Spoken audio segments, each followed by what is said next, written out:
muskrat. It's swimming. Oh, there we go. In my backing. This is the TFC. This is the TFC. This is the TFC Riffles and Rants podcast. Check.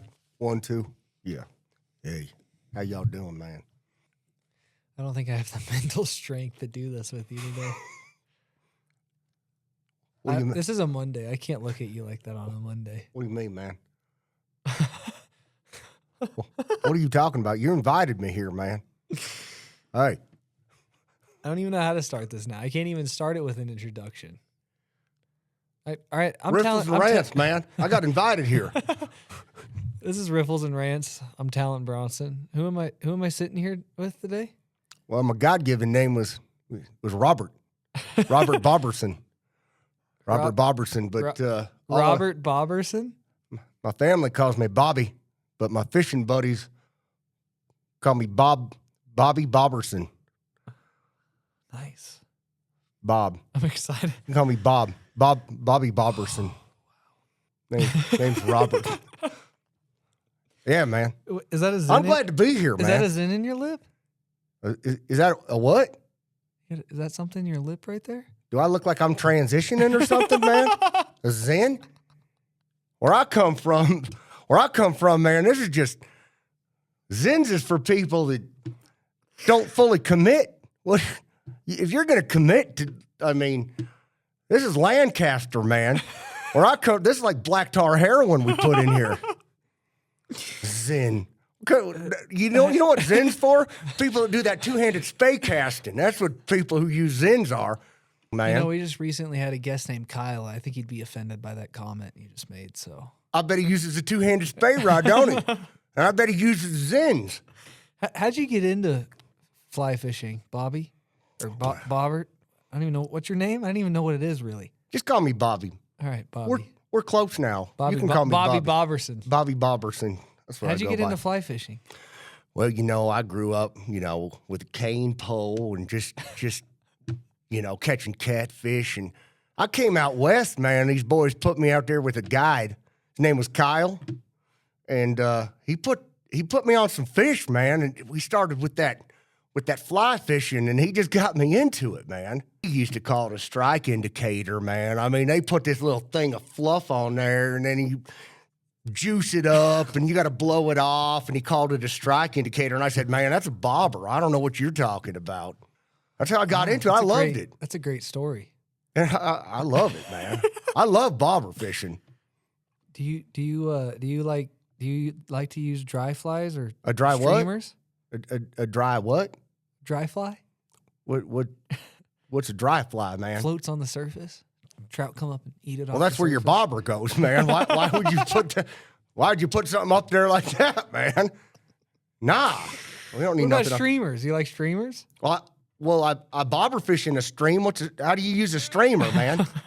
Oh, that's them people that do that pumping thing, right? That where you cast that you got it.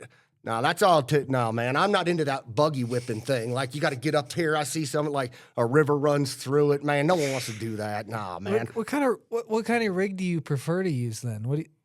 What's your go-to rig? Well, it started off. I told you they had that little fluff thing on there, and then it went to this little piece of foam, and I just figured I'm like, if we're gonna put a bobber on here, man, you want to see the rig I use? Show me that. I've got her. Let me just tell you this. Was that a different voice I just heard? Who are you? What you talking about, man? Hold on, man. I brought a rig. I'd like to share. I'd like to share with y'all. Let me find that rig. Hold on. I want to see that rig. You got proof? Oh, where'd it go? I brought a rig here. Oh, oh shoot! Holy! Hold on. Let's start with the rig, man. That's what you start with, man. You got your bobber. Uh-huh. AKA strike indicator, but we don't call it that where I come from. It is a bobber, no matter what it is. And then what you got to do here, you go from the bobber, you got to go to the weight. So I got I got about a pound of weight right here. That's what I try to go at a half pound to a pound of weight. You got to get down there where the fish is. You know what I mean? So then what we got up here, let me just go to this. Hey, that's the only good-looking fly I see on there. So actually. look, so we go to a leech, but it's got to be a hot-headed leech. I mean, you got to get some color on there. Got to make things stand out in the crowd. I learned about something. Have you ever heard of a pegged egg, man? Yeah, it's been banned on places recently. Banned? Yeah, you can't use them in some Like a stretches. Band-Aid? So watch what I do, though. I got my own take on the pegged egg, as long as it's not That banned. looks really dirty. So what you'd start with is you do 3 of them, though. 3 pegged eggs, man. Now I understand the laws. You only have 3 hooks, right? There ain't no limit on how many pegged eggs you can put on there, though, right? So what I got is I want to figure out what they're eating on. So I got the big yellow one. Then we got this bright orange one. I even got a clear one on. You like your eggs, I can tell. Now hold on. Now you got to shank it with something. That's what we call it. It's a shanker. You Okay. shank it with another fly. Nah, yeah. So then I got a worm, man. You got to make sure you get these things through the mandible, if they have one, man. You know. If they have one. That's So a good rig you got there. you rip these right through their face, and then this worm right here lands somewhere on his body. Don't even matter where, And they man. get wrapped up in it. That's a secret. Hold on, I'm gonna get to that. That's about tips. Yeah. Then I come down here. Now we start with another color egg, and then we got another color of egg, and then man, we got the You got 6 eggs on big there. one. I got 6 eggs, but now here's the kicker, and I learned this back in the old school days. What you do on the bottom one, I put me a MEP spinner down there, man. Big old treble hook. So then, if it made it through this, if the mandible survived, and it made it through this, Mandible survived. you just keep ripping it until this big old treble right here gets through it. You know, I think I've seen that rig at the Dream Stream, actually. That's where I've been using it, man. A lot of people like that rig in March on the Dream. Okay, so now let me, you want to know Bobby's secret? Yeah, I have this secret, yeah. okay? If you go to a place, man, in the spring or in the fall, man, you know, and you find them places where all the weeds is gone and it's all cleared You're out. talking about a red? A red. Yeah, a red. They don't look red. It's like the color of the bottom. Anyway, man, you just find one of them places and you can watch this, man. You can even take the bobber off. And I know my name is Bobby Bobberson, and I love a bobber. But you can take that thing off. And you just cast this whole thing out there as far as you can out there across them cleared out spots. And then you just let it drift a little bit. And when you finally get to the spot where you think it's right, you just start ripping it, man. Big old bass set. You have been at the Dream, I can tell. Hey, You think that's ethical? You think that's an ethical rig? well, I will tell you this. Sometimes that bottom treble hook does some damage. Or sometimes they eat that top one and then that old treble hook wraps around, gets stuck in the tail Yeah. or in the eye. So that might not be so ethical. But I love me some bobber fishing, man. I don't know if we can have you back on the podcast, Bobby Bobberson. I think that rig right there might get you put in prison. What's wrong Or with that this? goatee you got. It's falling off now, man. Either one of them could get you in prison. I can't believe you'd say that. Probably, man. You brought me all the way over here. Now you're hurting my feelings, man. I just want to catch fish like everybody else, man. Yeah. That was painful for me. Dude, I got to be honest. I've got. That accent was pretty good though. Hey, dude, you got. Until you kept losing it. I think all that of those rig might be flies stuck in the it's carpet stuck now. in the carpet. Like that spinner is never coming out. If I'm being honest, it's Gray not Reef good. guides would hate to see that rig coming. They've seen it though. Let's not lie about it, dude. They have seen that. I think rig. you took that rig from the Reef. Or the Dream. Crazy. That's crazy. That's a dude. Dream Stream rig. Hey, I'm Jeremy Bronson. Welcome to Riffles and Rants. I'm Talon Bronson. This is episode 9 of the Riffles and Rants podcast. We're glad you're here. Thank you. If you made it all the way through that, Yeah, if you didn't, I don't I blame hope you. we can offer you something useful now. And not just absolutely stupid. That's all right. People will like it. You got to show Bobby some love. Hey, there are Bobby Bobbies out Bobberson. there, man.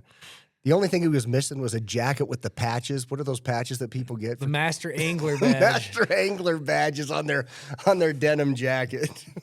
That's all that was missing. I don't even know if I can have that. Oh my gosh. We're gonna try to. That was really just not serious, but we're gonna try to maybe have some more insightful podcast today. Deep thoughts with Riffles and Rants. So first, we're gonna talk about. What did I say their name was? We're not sponsored. This is not an ad. This is not for anybody. We're or not anything. affiliated with Not anyone. affiliated with- If we I just saw a post that I thought was really interesting that I wanted to talk about real quick. So there's this post I saw on Instagram, and I thought it was really interesting, especially talking to people at the fly fishing show. Because as everyone knows, after COVID, fly fishing just exploded, right? everything outdoors, but Everything particularly- outdoors, but particularly really fly fishing. And then really it did. saw a drop like 2023. And it's been pretty hard on the retailer fly shop, like everything, all businesses. After the boom, and now yeah. it's kind of like everything's just kind of But I really feel like this has had Equaled an out. impact on it, which I wanted to talk about from our own point of view. But I feel like, I think it's something that's overlooked, what you're talking about. I think that this is something that's overlooked as to what's affected negatively the fly fishing. as a whole, World as for a whole. multiple reasons and different things. The fishing industry is shifting. Retailers and major brands alike are feeling the push and pull of COVID wave slowly subsiding. For years, brands flooded the market with a mind-blowing array of equipment, often justified purely by the tag of being the most expensive. Now, some hail this moment as a much-needed reset in the way we consume fish and travel. Kind of just goes on into some deeper meaning stuff, whatever, nostalgia, whatever. Since mid last year, we've opened the floodgates to a ton of new experiences, meaning outfitter trips around the world, or just operations in even more local places, whatever. So some of them were mind blowing, others turned out to be overrated cash cows. At the same time, wholesome backyard fishing has made a comeback. Maybe it's a reaction to the constant bombardment of bigger and better from far-flung destinations. I've always felt that social media anglers without a home water lack something essential, but maybe that's just me. There was another great comment on there. Gosh, a lot of people have commented on it now. After that post, some of the general comments were interesting too, just talking about people just chasing, pictures and big fish for likes, or And I think really what it really is saying is that people got away from what really made fly fishing special to people individually, which was Yeah. where they started, smaller waters, and not whatever. about not about not about going certain posts. places for the big fish or like, and what it kind of made me think of at first was, especially after COVID, so many people wanted to get into fly fishing, and not just local fly fishing, but like fly fishing for any and every species out there, right? And we've seen so many influencer type people that are brand ambassadors at all of these companies getting free trips to go to some of the craziest places in the world. And it's like changing the way fly fishing is thought of. And I'm not saying this is bad, but it's interesting because I feel like for the average fly fisherman, the guy that just like enjoys whatever, getting out to the local tailwater and just like loves fly fishing for the escape of it. Like, it's so easy to lose that part of it. If you're involved in the social media world, like, it can really change the way you view fly fishing or just enjoy fly fishing. And I'm not saying that like all these experiences as an outfitter, like it's a bad thing. Like, I want to go catch golden dorado and But not at the Arctic expense of char and all of because I want to, but like not at the expense of what made you love it in the first place. for sure.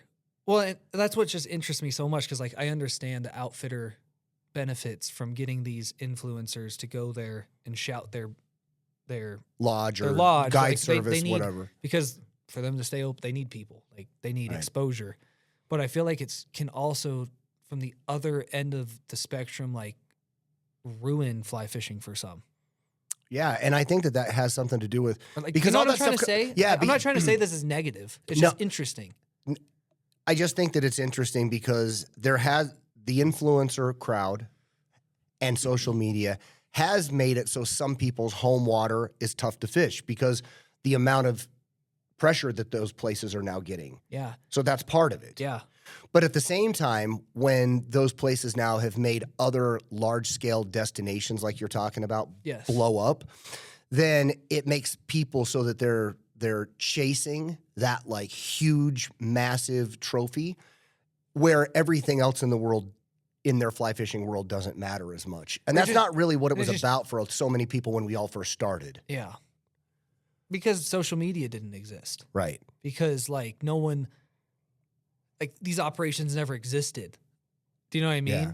Like it was so not like everything's so much easier to do now if you just have the money to go do it and the time. Yep. Or if you're on the other hand and you're getting them for free. Yeah. Do you know what I mean? I just think which it's you and I are not getting for free. No. And so also the other thing to keep in mind is that those they cost a lot of money. I mean, we're talking about, $6,000 to $10,000 per person to do a lot of those type of things. And it's sad to me that some people feel like the only way that they can enjoy the sport anymore is to go spend that kind of money and have those kind of experiences. Now, Yeah. if that's what makes you happy, that was that's kind of great. my point. Yeah. I think about all this. Well, good. I'm glad I Thank found you. your point. I was searching for it and I couldn't figure out what it was. I'm just in here digging. I found it. There But it is. yeah, right there. like that's a good way to put it. Because I'm not trying to say it's a bad thing that these opportunities exist now. Like I said, we want to create a board to go do all like a bucket list of like around the world. Yeah. Yeah. But it is at the same time. If it ruins what made you love it in the beginning, then is it really worth it? One, I don't even think that's it.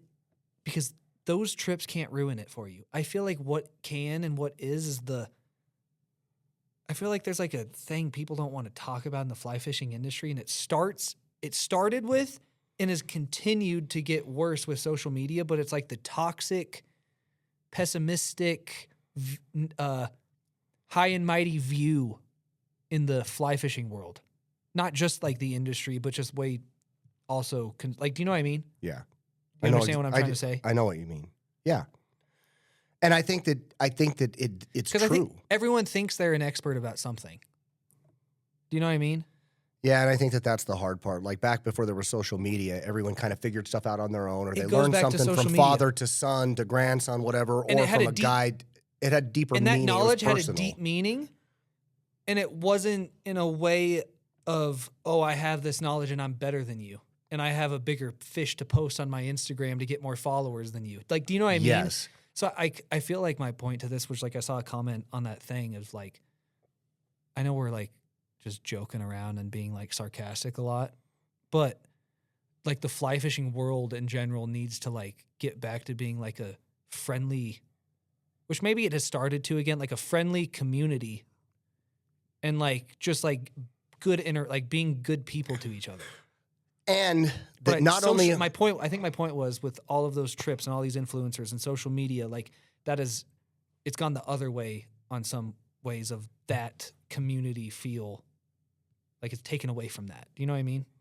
Yeah, because if I can afford it, or I went on this thing for free, or I was able to go do this that no one else can do, I'm better than you, versus an embracing feeling where it's like, hey, I want to show you what can be done.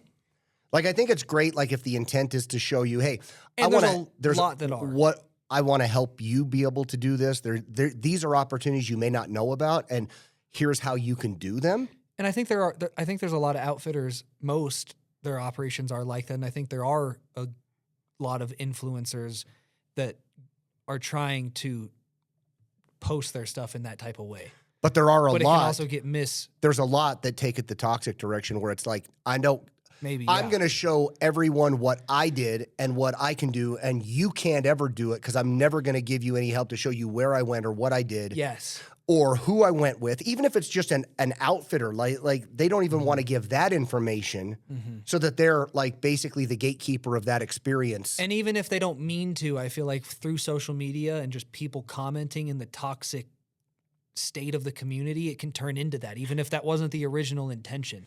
And do you know what I mean? Yes. And here's my thing though. This is what I'll tell you about what we're talking about. If you didn't care about showing that you're better than somebody, you wouldn't post it. If all you wanted to Exactly. do is have that experience for yourself and keep it to yourself because it's this elite thing that you went and did, whether it's Mongolia, whatever it is, like some faraway place, right? Then don't post it. And the other, like, I feel like then it can be the opposite way that people, like, if they want to have a positive, like, where the people who do that and it's only how you just described rather than like for a conservation stand, like trying to raise awareness of that location or that species or that outfitter to help sustain it, to help it grow, to like help it rebound if it's, do you know what I mean? Or Because generate revenue that can help sustain it, that can help the resource. Because there are ways to post and use social media as a positive thing in those ways. I mean, I would even say like You know the what I lower, mean? yeah, I agree. Like even all the stuff that's come out about the permitting system on the lower blue. Yeah. No one used to want to talk about the lower blue. Now everyone's talking about the Yeah. lower blue, but it's in the effort to not have it as a permit system and to take to take the control out of the hands of private ownership. Yeah. So I think that's a good thing by bringing attention to it Yes. Like there's in ways that to bring situation. attention to Yes. conservation stuff. Yeah, exactly. Yeah, like the Gulf of Florida and how much problem they've had down there with Yeah. algae and that Yeah, kind of with stuff. The captains for clean water. Yeah. All of that. And them getting gaslighted by Big government sugar. officials. I don't Yeah. even really understand what all happened with that, but that was pretty wild. But yeah, like there's a lot. There's just it all goes back to social media. And again, it's And how like it can it's a double-edged ruin sword. Your fishing experiences, or how it can completely rebuild a fishery.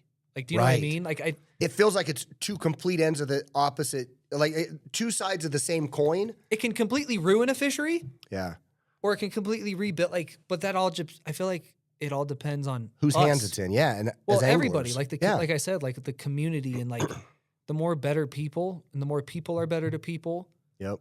the more they like everyone takes care of not being like Bobby Boberson and using 24 Exactly. eggs and a Mep spinner. Exactly. I feel like it can be used as a great tool to help build a community and help sustain fisheries, but so many times it's used in the wrong ways too. Yeah, 100%. Yeah, and I for even like I'll even tell you like from a personal experience, so when I started fly fishing in 2000, in like 1999, 2000, so that's 26 years ago, right? Mm-hmm.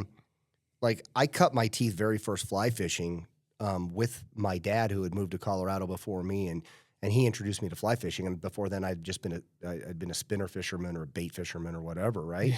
Yeah. But you have no idea how much I loved going to Waterton Canyon. Like to me, just the idea, like Right. like when I say that word, like Waterton Canyon, I can feel what it felt like To first be excited to go get your Yes. bike and ride up there. 'Cause Exactly. I felt the same way because that's where like you taught me to fly fish. Yeah. And I know that there's people that have that love of it all up and down the Front Range, whether at your home water. And even though it's still crowded, you still can enjoy that. But it feels like because of social media, everyone started just wanting, oh, well, that's not good enough. That's not good enough. That's not good enough. So chasing and chasing and chasing Yep. to the point that it ruins how you feel about the sport.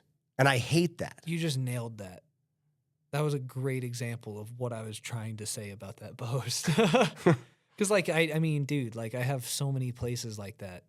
Just little that nothing. I can think. I mean, You can even Clear Creek when you were dude, little with a Clear dry Creek. fly. I was so excited to go with you, like, on an afternoon to go just throw dries on Clear Creek. But, Yeah. like, Dude, you loved it. I want I'll to get back to, like, wanting to do that and loving Yeah. that because I feel like I've been affected in what, like, I'm like, oh, well, I only want to go catch 24-inch fish on a swing fly. Like, Yeah, you know, like, no, right. Or like I think it's just everyone should enjoy it how they enjoy it. Whether you like Euro nymphing, whether you like only dry fly Right. fishing, whether you're Bobby Boberson or I want a Kyle. silka bobber. Yeah, Like, 100%. yeah. Yeah, because there's the essence and the purity of being able to fool a fish with a fly, regardless of what that fly is or how it's presented. You have to be able to find that joy for yourself. Yeah. And I think that that's what has partially started to be taken away. And I don't ever want that for myself. And I felt that in the recent it's past. easy to get caught in the when you're just doom scrolling.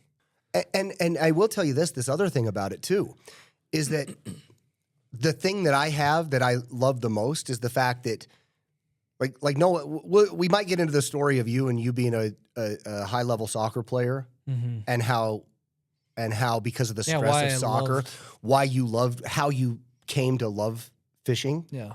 because it was this escape. Like the idea that I, as your dad, was involved in all of your sports, but then also was able to introduce you to this thing that became like far and away the passion of your life, and watching you progress from not knowing how to get a dead drift to using dries and watching brookies come up and hammer dries Yeah. to chasing monster fish. But that progression can't ever be lost. Like from a father to a son, like that's one of the most special things that I can think of that has been shared. And I know that that's for a lot of people around the world, because it's generational. Yeah. But when you let social media get involved and take that part of it away that's special to you, Like the deeper meaning of fly fishing. yeah, exactly. No matter how cheesy that sounds. Like the whole river runs through it type of like vibe, like it's real, like to a lot of people. Because I and feel it like should I be. had that experience mainly because of soccer and the stress of it. Like it made me love fly fishing that much more because it was like you said, my escape. Yeah. But I feel like I was lucky enough to have that because I grew up like right when social media had started to like get really pop. Like Right. I've been able to, I wasn't able to see before it though. Do you know what I mean? Right. But like I think that's what worries me about so many people getting into it now. Is that they don't have that It's because they grassroots saw part like, of it. because obviously they think fishing's cool and fun and they like, but then it's like they learned it so much through social media and getting the likes, they never had that experience to get into it. Be careful, you're starting to sound like a grumpy old man. Get off my lawn. I know, but it's like It's true though. Yeah. it's just interesting. Yeah, and it's not like anyone. I'm not saying that there's a wrong way No. for you for people to consume their fly fishing. I'm just saying like there is a grassroots, more. I don't want to get all corny, but like where you can feel it inside what it feels like to be alone on a river, to hear what it sounds like in the smell of a river at And 6 just know you a.m. have like miles of water to walk up and explore. Yeah, Like when we when I think of that, I think of the White River with you. Yeah. When I was young. yep. In the middle, just walking up in a canyon, Yeah. and it didn't even matter how big the fish were. No. I mean, if you caught a But it was like- 16-inch fish, it was just it was insane. unknown. Like yeah. you didn't know what was like. Yeah. It's just. But I think that you're right because of social media. If that gets lost, if your first introduction to fly fishing was chasing the next biggest fish, and you learned how to catch a 12-inch fish on a fly rod, but then that didn't do anything for you because you're only watching Instagram in order to gauge how successful you are, Mm-hmm. that completely takes away from the essence of fly fishing. Yeah. Yeah. A mix between social media and the internet and how easy it is to access information that Yeah. you once would have like never been able to even, you'd only hear from like the old man who, Yeah. like, do you know what I mean? Who Like, I grew don't up know. there and he fished in the 60s It's or just whatever. crazy Yeah. how much info you can get now. I mean, dude, I don't even know if I should say it. I have a few buddies. They used reverse Google image it to like find a spot for turkey hunting based on some hiker that posted turkeys on a freaking road. That And had we're nothing able to do to with load hunting. it into like some AI, like it recognized the mountains in the background, told them the exact road it was on. That's crazy. Like that's the type of technology we have now. And it really does kill it for everybody. And I'm not saying like we pretty haven't. wild. I'm not saying that I have. Oh, like, I've taken advantage of every resource I can. yeah, especially when you're trying to find new places with as saturated as Yeah. the resources Because it's become. getting that much harder to find those Yeah. like experience we just talked about too. Yeah, Of like miles to explore with no one in your pet. Like, do you know what I Yeah. mean? Like that. it's feel becoming to it. harder and harder. I got it, and it is, and that's true. I do think though, like there is, and I will say this though, even in locations that are, let's just call it like if you're like if you've fished Deckers or the South Platte or Cheeseman or whatever. Like there is still so much water within oversaturated water To explore. if you know how to pick it apart. Exactly. That you still can find enjoy a 200 or 300 yard section of water that you find on a Wednesday afternoon or even on a Saturday, that you still can find a way to enjoy it. But the only way that works is if you're not just chasing that one next Instagram post experience. Exactly. Yep.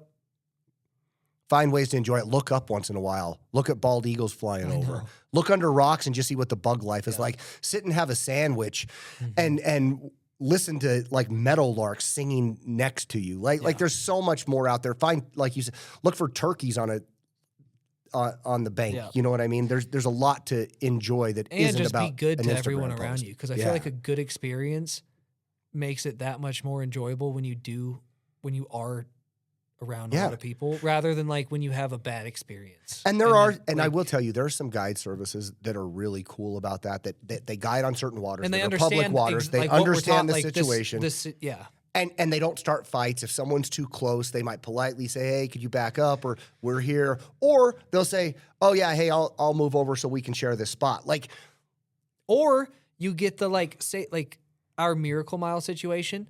Say let's just say they probably thought we were guiding or on a guide trip. So just say we were the guide in that situation. Yeah.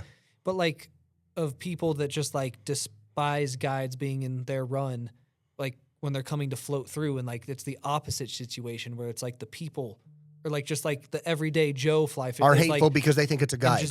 Yeah, exactly. Because they think if You think you own the what river. I mean? It goes both ways. Yeah, it does 100%. But I've had some really good experiences on the water, and honestly, I would say it's probably more good experiences than But not. it's the bad experiences that stick in your head. Exactly. Yeah. Exactly. So by and large, just enjoy being out there and don't feel like you have to chase whoever this big influencer is with this big fish in a place that you're trying to figure out where it is. If that makes you happy, that's great. Yeah. But if that's the only part of it that makes you happy, you're going to have a lot of more bad days than you have good days. Exactly. Totally. Yeah. Thanks for watching episode 9. That was kind of the deeper meaning of fly fishing. And if you see Bobby Boberson out on the water, You better call him out. call him out. Don't let him put a Mep spinner below Call 3 eggs. CPW immediately because he's not doing something right. Exactly. Get the ranger there. Hey, man, for Bobby Boberson, this is Riffles and Rants. Have a good one. See ya. It's a muskrat. It's swimming. Oh, yeah, there we go. In my backing. This is the TFC. This is the TFC. This is the TFC Riffles and Rants podcast.